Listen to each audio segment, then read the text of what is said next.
Hey, Brent Porcio, topvelocity.net. I wanted to cover this video more detail or go more in depth into the drive leg. If you haven't watched the two videos I just did on the studies that show the benefits of the back leg drive to linear wrist velocity and its correlations, to the benefits of front leg stability and drive, to the studies show it correlates to increase in ball speed. So I talk about the two separately in the two videos, and then I talk about the relationship of how important they are. So once you learn the benefits, then it's getting into the details.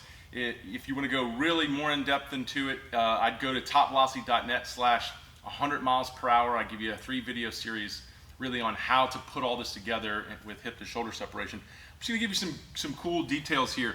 Because this leg is down and stabilizing our center of mass for 3/4 of our delivery and also helping accelerate our momentum and build that linear wrist velocity, there's a lot of things we have to do here, a lot of things we have to do. And I go way more in detail in the 3-part series. But some of the key things is just creating stability here. And we've talked about torsion. Torsion is something I brought up a long time ago, and it helps you understand how to create stability here, because a lot of young kids don't understand that pushing the knee in here is going to create an unstable leg. It has a lot to do with how the ligaments work in the knee. They're twisted, so when you actually turn it inward, it opens the ligaments and creates instability. But when you turn it, or what's called externally, it twists them and tightens them like a towel and creates more stability. So we always want to be in external rotation to create that stability. So we never want to be coming out of leg lift in the internal position, or what we call valgus position. We never want to be like this, because now I'm unstable. I always tell guys, would you want to squat or jump in these positions, right? They kind of look funny. We always want to squat or jump in these positions. So same thing when you're pitching and you're moving force and you're building linear wrist velocity.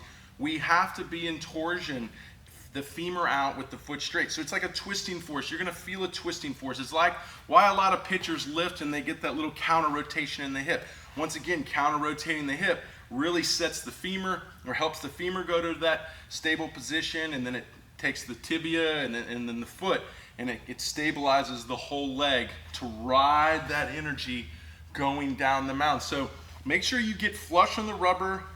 Make sure your hip is inside your leg. You want to counter rotate your hip, and you can do this out of your leg lifts, or just do this right now to practice, and turn your femur externally, like you're twisting it out with your feet straight, and you're going to feel all that tightening like you're tightening a towel. Just get into that position and feel it. You can cock and separate your arms away from it. And then from there, you're going to learn how to lift and hold that as you ride it. And then what this does, this is the best thing about it, is when you go to drive, there needs to be rotation, right?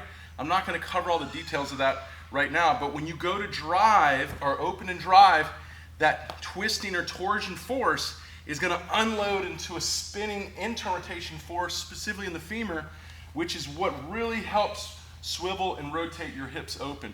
So this work to get more torsion is going to eventually, as you learn to ride it and stay stable and do some more things we talk about in those videos, when you go to open and drive, it's going to help spin your back leg into a position that allows the hips to fully open, which is what studies show high velocity pitchers do better. They get their hips more open at front foot strike than low velocity pitchers. So I hope that helps. Once again, go check out those videos, topvelocity.net/100 miles per hour. I'm going to give you more details, go into force vectors, go into how the timing of the feet work. There's a lot more details here. And what you're going to learn is the reason a lot of coaches don't teach this is because it's very complicated to learn and understand and use effectively. But once you do, the benefits are great. You really can make a tremendous amount of gains here, and like the studies show, it allows your arm to take the stress off, because basically you're putting the power here and you're not having to create it with your arm. So therefore your speeds can go up without the stress in your arm having to go up so high. Hope that helps, and I'll try to keep getting you guys more videos. Comment below any suggestions that you'd like to learn about.